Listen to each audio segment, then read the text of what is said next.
how to lock iPhone with password. If you want to have a lock in your iPhone with passcode or password, then this video is for you. To do this, what you need to do is first of all go to your settings and then find Face ID in your settings. Once you found it, go through it. Now if you scroll down, then there you will see set passcode option instead of change passcode.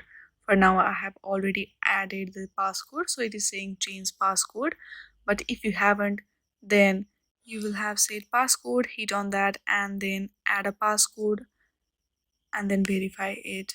This is a very simple step to lock your iPhone with passcode. I hope you like this video. If you like this video, then please do not forget to like and subscribe to our channel. Thank you for watching.